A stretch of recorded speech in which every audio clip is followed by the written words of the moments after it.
Hello everyone, hope everyone is doing well. Today we're going to learn about different costs of production.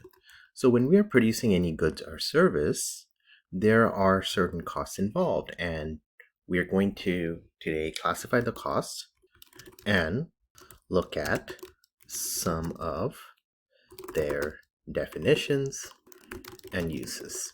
So let's say that you want to run a store or you want to open some factory, or you want to do something. Let's just take a very simple example. Let's say you want to open a coffee shop.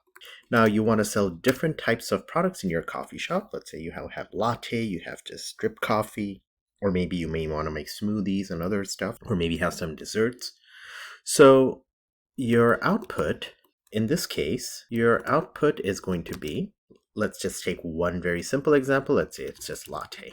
And so your input, they would be different things that we need in order to make that latte. So we have, we need coffee beans, milk. We have different types of milk, so we need all of those things. We need water, electricity.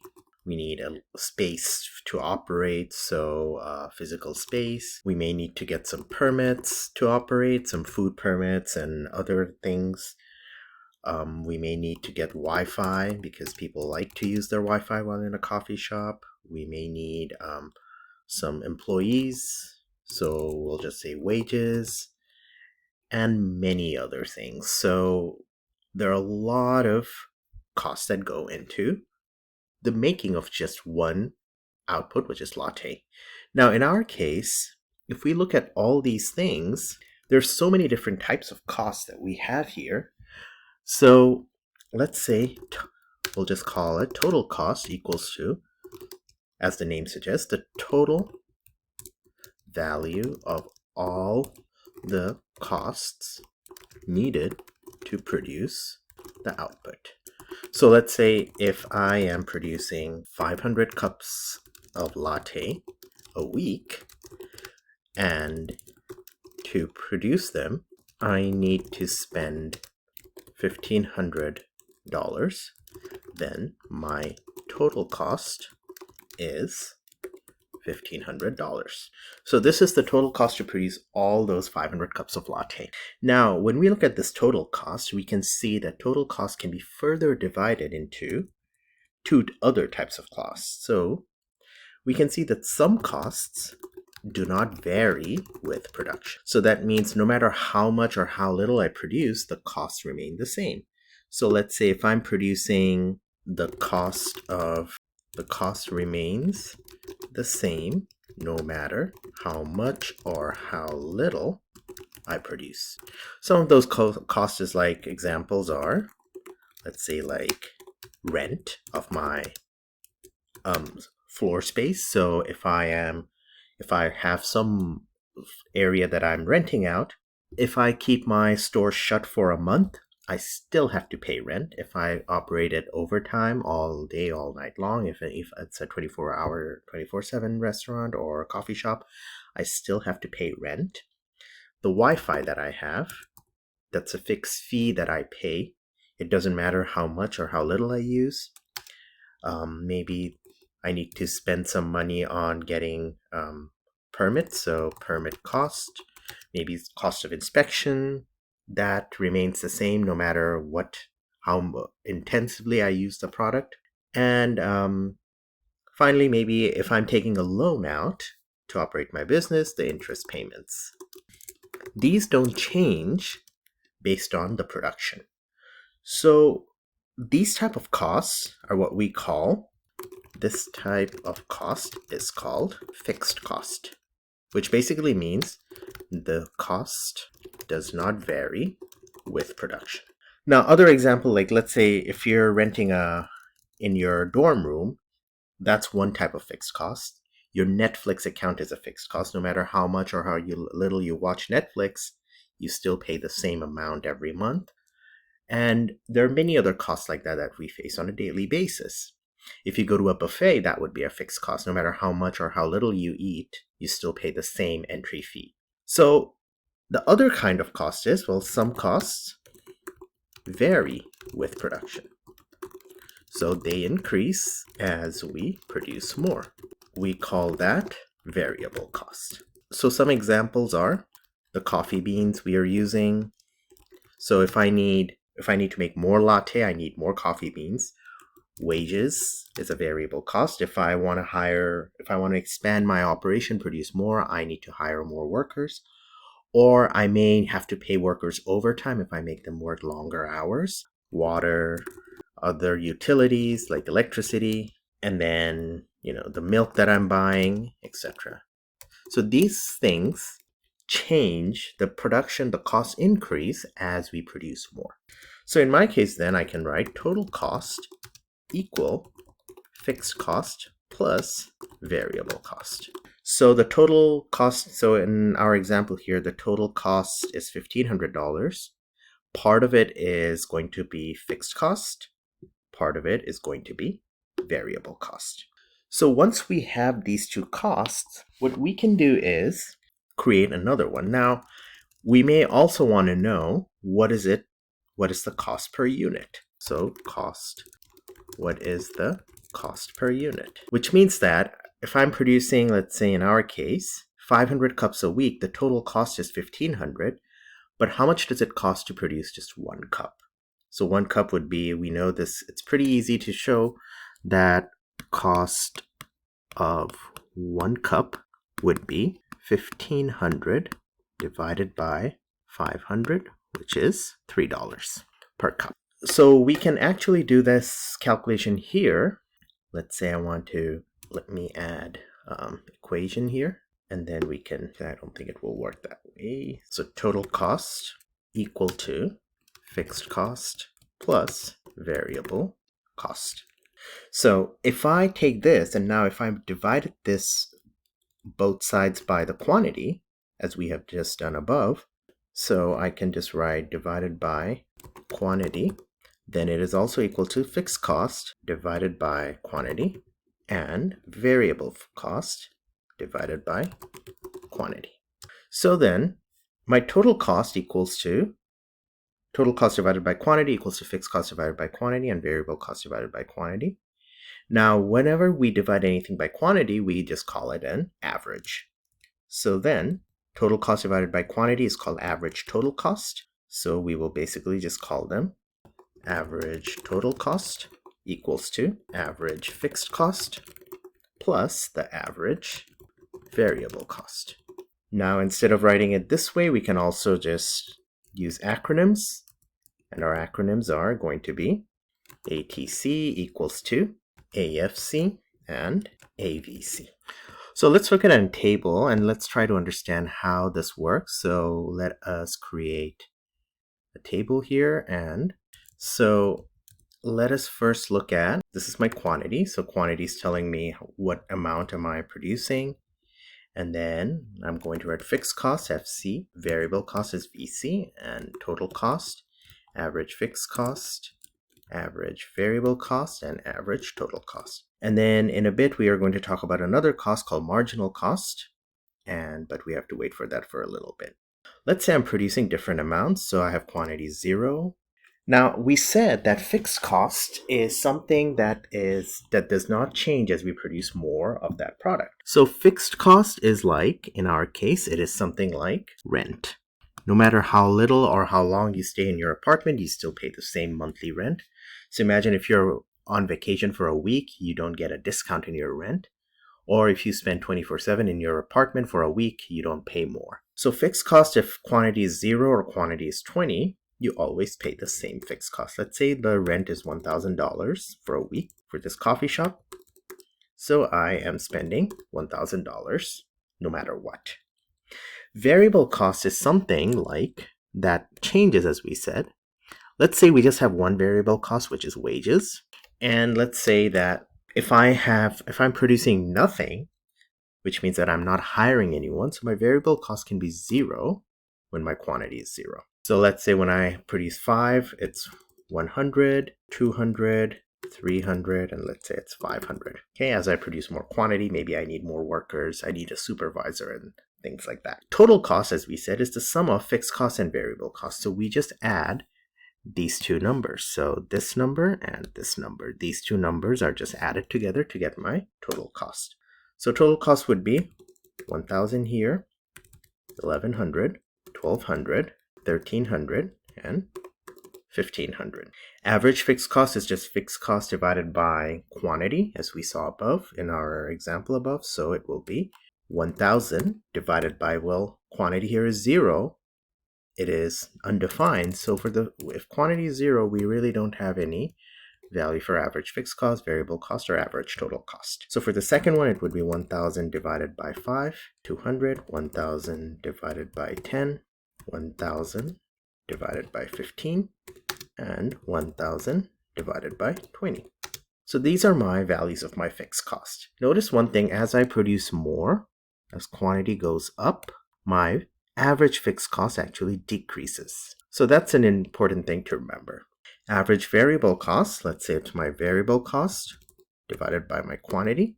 Actually, this should be 15, 500 divided by, and then we have my average total cost. Average total cost would be just average fixed cost plus average variable cost, or I could just do total cost divided by quantity. But we can see it's 220, 120, 86.667, and then it is 75. So now if we draw these curves, we have to see just to see what they look like. So, right, so this is just going to be $, and this is quantity. If I look at fixed cost, just fixed cost does not change as I produce more or less. So fixed cost is going to be a straight line. Variable cost starts at 0 and then keeps on increasing. So variable cost, it can go up like this. Maybe at one point it becomes more exponential because, as we produce more, we need more people in management and to understand how things are working. So variable cost should be like this. Total cost would be basically we add variable cost to every amount. The amount should be fixed cost. So at 0.0, it actually should be up here. So total cost should actually go something like that. So now these are the cost values or the shape of graphs of total cost, variable cost, and fixed cost. Let's look at now average total cost and average variable cost and average fixed cost. Average fixed cost, as we see, as we produce more, average fixed cost falls over time like that. So average fixed cost should be like that. Average variable cost is like this. And finally, we have average total cost, which again starts high and then kind of goes like that. Here we are seeing just the costs are falling, but actually after some time they will keep on increasing because, as I said, as we produce more, we may need even more workers to manage the production. So this is what my curves look like for these three different costs. Now, there's another cost that we are especially interested in. It is called marginal cost. Marginal cost is to define marginal cost, let me go down here. This is the cost of producing one additional unit of output. So how much does it cost to produce one more output?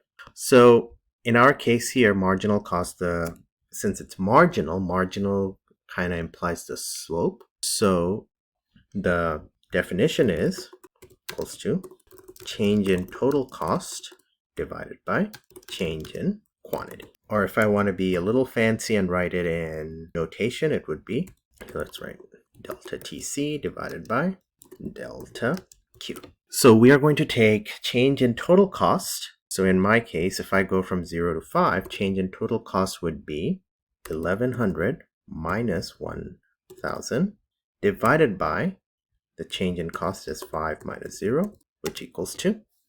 In my case, it is 20. The second one would be 1,200 minus 1,100 divided by 10 minus 5, which is 20. The third one would be 1,300 minus 1,200 divided by 15 minus 10, which is 20. So we are taking the difference between these two costs and these two quantities. And then finally we have 1,500 minus 1,300 divided by 20 minus 15, which equals to 40. So marginal cost, if I were to draw marginal cost would be kind of that shape. Now, what are the differences between these three costs? So If I look at marginal cost is telling me what is it going to cost me to produce the next output. So let's take a number here. Let's say I am producing at 700 units, okay? Now at 700 units, my average variable cost is going to be, let's say, 30. My marginal cost is, let's say, 40. And average total cost, let's say, is 50. So if I were to explain this, I would say, so from the above graph, we can see that ATC equal 50, which means that to produce each of the 700 units, I spent $50 per unit. So that means that as I produced more, my cost will be more for sure, but between 0 and 700 to produce all these units of output, I spent $50 per unit. Marginal cost is 40. So MC equals 40, which means that to produce the next unit, or the 701th unit, I need to spend $40 to produce it. So this is why ATC is looking at my past, basically. So what did it cost me on an average for my past production? MC is looking at what do I have to spend to make the next unit. So this hopefully should help you with understanding what are the different types of costs and how do we use it. So let me draw it nicely down here, so that we have better understanding of the curves. So we have, this is dollar and this is quantity. So this is my average fixed cost. This is average variable cost. This is average total cost. And then finally we have, that is marginal cost. Now we have these curves. Now the next thing we want to do is try to figure out why are these curves important. So why do we need to know what my marginal cost is, what my ATC is, ABC is? Why are these important? So one of the reasons why we need to know about marginal cost is, let me write it here, maybe this might be helpful. So marginal cost helps us to decide if we should produce additional units. So imagine, let's say the price is $10. If marginal cost equals 8, then I make $2 if I produce that unit, that additional unit. So I should produce that unit because the cost is less than the price, so I actually earn money as I produce that. However, if MC is equal to 12, then I will, or let's say it's a different number, let's say 14. Then I will lose $4 if I produce the additional unit. So in that case, I should not produce the product. So I should not produce any additional. So marginal cost helps us to understand where should we stop production. So basically, we should, so MC helps us to determine when to stop production, when to stop producing. Since we want to, and we will learn later, all firms want to, at least most firms have a objective of maximizing profit, which is revenue minus cost. So it helps us to understand that if I need to look at my marginal cost, if the cost keeps on going up, then at one point I should stop producing, and marginal cost helps us to see where we should stop producing. The other place where we need to look at average total cost, and we will see in a bit, average total cost can help us to calculate profit, and we will see how average total cost and average variable cost help us to understand whether we need to temporarily shut down our business and how much profit or loss are we making. And they help us to understand when a firm closes temporarily, when a firm earns profits, what happens to the business, when a firm earns losses, what happens to the business. So hopefully you enjoyed this material. If you have any questions, feel free to contact me, and Hope you have a good day. I'll see you at a later lecture. Goodbye.